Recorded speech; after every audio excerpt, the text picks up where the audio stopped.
Hi, I'm Mallory Nye, and welcome back to the Histories Inc. podcast series. This is episode 7, where we'll be exploring issues around the European history of slavery, particularly in relation to the colonisation and development by European societies in North America. First of all, though, my apologies to those of you trying to access the Histories Inc. podcast at the beginning of last week. Unfortunately, I found that my website, mallorynye.com, had been hacked, and I spent several anxious days trying to get back into it, and trying to restore it all back to normal. This meant, for technical reasons, that not only could the episodes not be found in the usual place, that is, if you've not found it already, mallorynye.com/histories-inc, but also they disappeared from iTunes too. So, some major panic there on my part, but thankfully it's all been sorted now. Plus, of course, new systems are in place to hopefully make sure it doesn't happen again. These are the things I'm having to learn as I develop this podcast series. One of the problems, as you may have already noticed, is that the Histories Inc. podcast is not a slick production. And it's not meant to be. It's just me doing all the work of researching, planning, and producing these episodes. For me, it's a labour of love. And it did make me feel very bad when I was in the situation where the episodes had gone offline.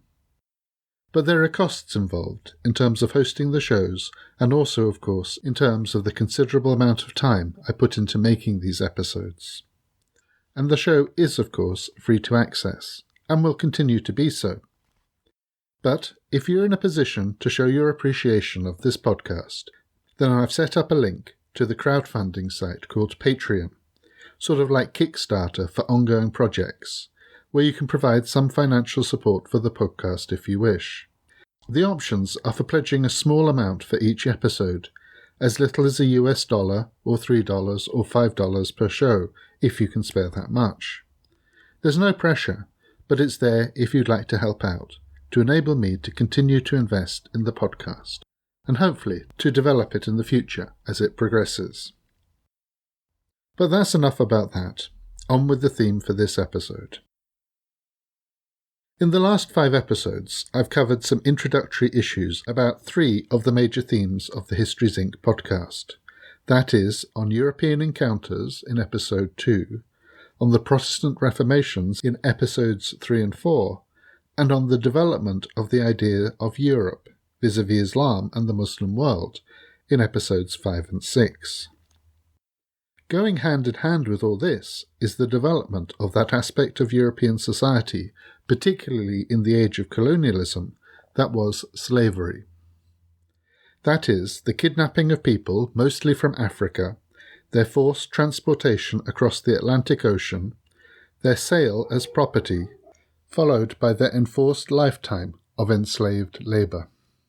In short, an economic and political system that was based on the fundamental idea that people could be treated almost entirely as property, and the inevitable violence that was required to enforce this. It was a system that began very early in the westward expansion of Europe, and which largely fueled the economic development of European settlement in the new colonies, from the 16th century onwards. Indeed, it was largely hardwired into the formation of the independent USA, and which helped to power the economic development of the new nation. It is true, of course, that slavery in one form or another has been around for a very long time across the globe. There was slavery in ancient Athens, and it was also a very important part of the Roman Empire. Slave traders and slave users have operated in Africa, the Arab world, India, China, and pre-Spanish America. But in this Histories Inc. podcast, I'll be focusing in particular on the forms of slavery that developed under the British during the early years of colonial settlement in North America and the Caribbean, and also the continuation of that following American independence. The first instance of such early modern slavery is usually associated with the Portuguese, who began the trade of African slaves in Europe through their explorations and exploitation of the West African coasts, particularly in the 1440s. The economic need for slaves became more urgent with the discovery and the colonization of the newfound lands in America and the Caribbean. And so the Spanish began a policy of slave labor to help them develop their new colonies as they became established. The slaves were initially largely indigenous people of America, and indeed for a short time there was a traffic of slaves who were taken by force from America back to Europe. One very early example of this was the 57 indigenous people from Newfoundland, probably Beothuk or Micmac peoples, that were seized and later sold as slaves in Europe by the Portuguese explorer Gaspar Corte-Real in 1501. However, the use of Native Americans caused the Spanish difficulties in two particular ways. First, there was the issue in general of whether it was moral and religiously permissible for Christians to use these people as slaves. This came in particular from parts of the Catholic Church among the Spanish, and so had quite a strong impact on Spanish policies for their new colonies. In particular, Dominicans in the Caribbean, and then in the American mainland as it became settled, started to publicly condemn the treatment of the indigenous people by Spanish colonialists. One particular figure associated with this very public critique was Bartolomé de las Casas, who travelled extensively in the New World in the first half of the 16th century. He wrote very influential books on the Spanish treatment of the Indians, and in doing so helped to persuade the Spanish King Charles to decree against the use of slaves. In fact, for a time, Spanish colonization in America was put on hold to allow for full theological consideration of the issue of slavery in Christian teaching. This took place as a formal debate in the city of Valladolid in 1550, at which de las Casas argued against classical pro-slavery thinkers. The outcome of this debate was inconclusive, and eventually slave trading was re-established by the Spanish in America, and became a significant part of their colonial economy. But the second issue with the use of indigenous Americans as slaves was the catastrophic losses among this population, due to the diseases that were carried over to them by the Spanish colonists. The death of so many indigenous Americans in this way had a severe impact on them, and ironically reduced their accessibility in the numbers the Spanish needed to do the work of empire. The main consequence of this was the move to transport Africans across the Atlantic to become slaves in the areas of the economy that would benefit the most from slave labour. English involvement with transatlantic slavery began on the back of this development. The Spanish colonization of America was strongly established by the 1560s, and one of the first English adventurers to explore the potential for profiting from the Spanish was John Hawkins, a cousin to Francis Drake. On the basis of knowledge he picked up from travelling to the Azores, he twice took ships to West Africa, purchased or plundered cargoes of captive Africans, and then sailed them over to the Caribbean, where he sold them in the slave market. This was several decades before any English colonization of the New World was considered seriously. In sum, European exploitation of slavery, taking people from Africa to America for enforced labour, lasted over 300 years, from the early 16th century through to the 1830s. When it was stopped by the British, although such trading was carried on by the French, Dutch and Portuguese for several decades more, until around 1860. During those 300 years, it's estimated there were around 12 million people transported in this way, and probably as many who were taken but died before they arrived in America. That is, the contemporary estimates are of somewhere in the region of 25 million Africans who were enslaved by the Europeans, Spanish, Portuguese, French, Dutch, and British in particular. This breaks down in terms of around 400,000 taken directly to North America, mostly by the British, although probably many more arrived in the north via the Caribbean. Probably 5 to 6 million to the Caribbean itself, by the British, French, Dutch and Spanish, and a further 5 million to South America, by the Portuguese to Brazil, and by the Spanish elsewhere in the South and Central America. The most prolific time for the slave trade was from the early 18th to the early 19th centuries, overlapping with the rising dominance of Britain as a global power and the creation of the new independent American Republic. British colonization of North America began in large part in Virginia, and it was in particular in the Jamestown settlement that a successful economy was developed on the basis of tobacco farming. The intensive labour required for this was found initially by the use of indenture, a form of temporary slavery in which people from England were taken over and required to work for a certain period, after which they were freed. The American author Toni Morrison dates the development of African slavery in the American colonies to the year 1619, which is just about at the beginning of permanent English settlement. African slaves, shipped largely by Spanish merchants, began to be increasingly used by the English in Virginia after this time.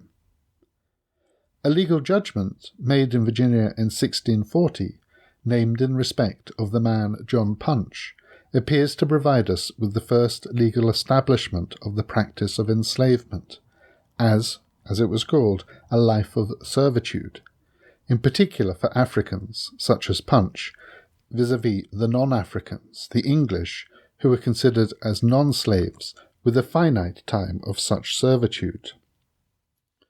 From then onwards, trade in slaves, and their use for developing industries such as tobacco and sugar, increased in the American colonies, through the later part of the 17th and into the 18th centuries.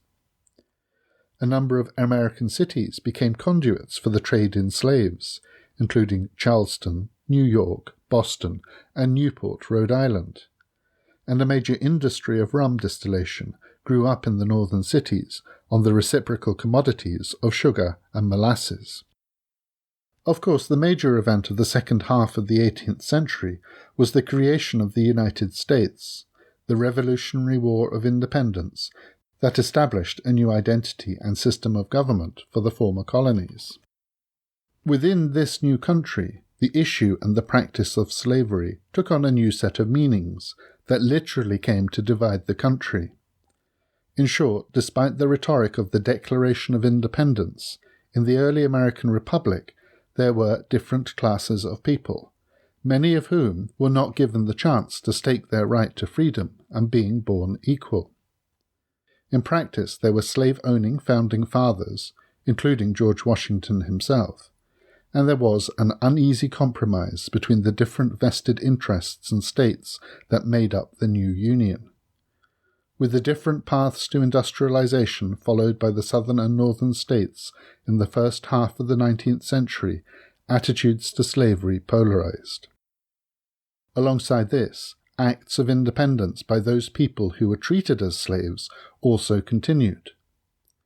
The first recorded slave revolt in what is now the USA occurred as far back as 1526, in the Spanish colony of San Miguel de Gualdape in Georgia, among the first group of African slaves brought to the region, indeed in the first known colony of what is now the United States.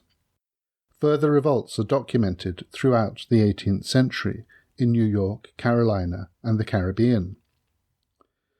The slave revolt that didn't happen in Charleston in 1820 has taken on further symbolic meaning in the present time, because of the issue of its date, the 16th of June, for the white terrorist massacre at the African Methodist Episcopal Mother Emanuel Church earlier this year in 2015. The purported leader of this slave revolt, Denmark Vesey, was a prominent member of this new African-American church, and the church itself was an act of independence, and in many respects defiance, against the white supremacist slave powers. The Charleston government's thwarting of this revolt was accompanied by ruthless punishments of those who they assumed were behind it, executing 6 African-American so-called ringleaders. Other slave revolts, however, were successful, such as the one that led to the independence of Haiti in 1804. It is within this context that we need to remember that for most of the history of American slavery, the impetus for the abolition of slavery came largely from African Americans, slaves and former slaves, who were trying to free themselves from the iniquitous system. The history of white American and British anti-slavery was more patchy, and it took a very long time for anti-slavery discourses, and in particular calls for the abolition of slavery, to finally permeate into white European American society. Thus, there were a number of British and British American voices against slavery in the early history of the colonies, including prominent Quakers. The movement to abolish is particularly associated with the British activist William Wilberforce, and attempts to end the slave trade and the practice of slave ownership in the English-speaking world revolved around the initial anti-slave trade bill in Britain of 1792, which agreed for the trade's gradual abolition, and then the passage of the bill in 1807, which stopped the shipment of slaves across the Atlantic. This was followed eventually in 1833 by the abolition of slavery in British colonies, particularly the Caribbean, a policy that was implemented at a high cost to the British government, who were required to pay out compensation to slave owners totalling around the equivalent today of £16.5 billion, around $25 billion US. However, none of this payment was provided for those who had been treated as slaves, and indeed many ex-slaves were kept under forced labour conditions for long after the time of abolition. Of course, in the US, the issue of slavery was the cause and the reason for the secession of the southern US states into the Confederacy in the mid-1800s, which triggered the US Civil War. One outcome of that war, and of course the United States' victory and reunification of the country, was the proclamation of emancipation of slaves throughout the US by President Abraham Lincoln. To a large extent, this ended slavery, although in US law slavery is still permissible under the Constitution for those who are in prison. For many, on the level of popular history, this is often the end of the story of American slavery, with Abraham Lincoln and the Emancipation. The 250 years of slavery in North America that was ended on one level by the sweep of a pen in signing the proclamation. Alongside this, as the institution of slavery ended, there was also a process at last in which European and particularly English-speaking history began to take note of, and to a certain extent listen to, African-American activists and thinkers, such as Harriet Tubman, Frederick Douglass, Booker T. Washington, W. B. Du Bois, Maria Stuart, Sojourner Truth, Ira Wells, and others. But it didn't end there. The issues of slavery did not suddenly get solved with the end of the US Civil War. The American society that had seemingly lived comfortably with itself as a slave-based nation, which also valued liberty for all its people, faced two difficult issues following the end of the Civil War in the 1860s. First was the challenge of how to transform a population that were once slaves into free citizens who could and should share equally in the life of the country. And secondly, how to transform both individuals and societies that had relied on slave labour, and the social consequences of such a notion, into a free society that recognized the national rhetoric of life, liberty, and the pursuit of happiness for all.